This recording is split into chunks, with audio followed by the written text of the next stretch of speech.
So what is the Electoral College? The Electoral College is a process, not a place.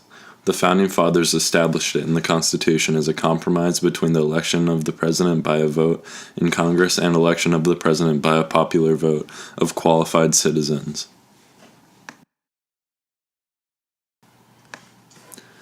According to Times Magazine, during the 1787 Constitutional Convention, the delegates distributed the passions of the people and particularly distributed the ability of average voters to choose a president in a national election.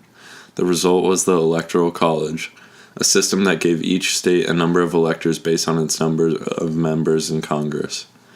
On dates set by Congress, state legislatures would choose a set of electors who would later convene in their respective state capitals to cast votes for president. Because there were no political parties back then, it was assumed that electors would use their best judgment to choose a president. The Electoral College is specifically shown in Article 2, Section 1 of the United States Constitution. The article states, "Each state shall appoint in such a manner as the legislature thereof may direct a number of electors, equal to the whole number of senators and representatives to which the state may be entitled in the Congress. But no senator or representative, or person holding an office of trust or profit under the United States, shall be appointed an elector." In every presidential election, only one question matters. Which candidate will get the 270 votes needed to win the Electoral College? Our founders so deeply feared a tyranny of the majority that they rejected the idea of a direct vote for president. That's why they created the Electoral College. For more than 2 centuries, it has encouraged coalition building, given a voice to both big and small states, and discouraged voter fraud. Unfortunately, there is now a well-financed, below-the-radar effort to do away with the Electoral College. Especially since the 2016 election, I often find myself wondering why the Electoral College is still used in the election process. And I think the system is kind of flawed because I really don't understand how one person can have so many popular votes and then the Electoral College basically overrides that and completely just diminishes the candidate's chance as becoming president, basically. I definitely think that some aspects of the Electoral College are important by means of representation and equal distribution of power and stuff, but I basically think it's flawed. So I wanted to learn more about what other people think. So I set out to Nantucket High School and asked some of my teachers about their personal views on the Electoral College.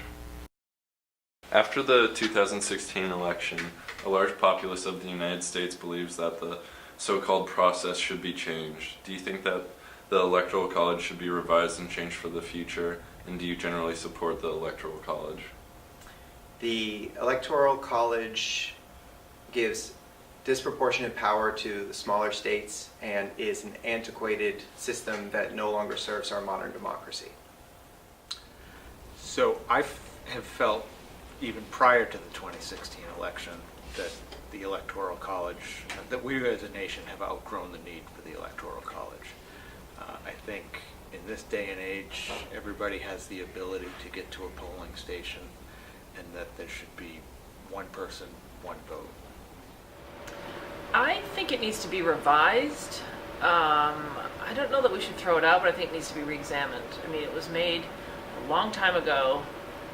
I think the first time it was used was like in 1804 maybe, and that was the reason that they enacted it, was to protect the people in very rural areas of a growing country, so that their voice would be heard, and so that the people in the big cities, in the more populous states, usually on the coasts, would have all the say. And that's changed a lot now, and people just want to feel like their voice is heard, and if your vote counts, so your vote really doesn't count if you've got 538 electoral votes. And it also works, it helps a bipartisan kind of government, so it only represents Republicans and Democrats. So if we ever want to get anybody else in there, this is why the Green Party can't succeed, and the Independent Party and Bernie Sanders and these other groups, Ralph Nader, can never get any traction because it just favors a bipartisan system of Democrats and Republicans. So I think that we need to open it up more and also just re-examine it. I understand that you want the underpopulated areas to be represented, but now it's just a problem to me. So even though the Electoral College is part of the Constitution and has been a part of this country since the beginning, I definitely think that in the future some aspects of the Electoral College should be changed. I mean, all of this ties back into the idea of a citizen's right to vote, and if all of these votes are casted in an election and then the Electoral College overrides these votes, it kind of raises a question of, like, do the citizens' votes even really count? And I believe that in future times that maybe we could change the Electoral College a little bit so that there's a little bit less control by representatives in each state in the Electoral College, and basically more power for each and every citizen's vote, so that they can have more influence on the general outcome of the presidential election.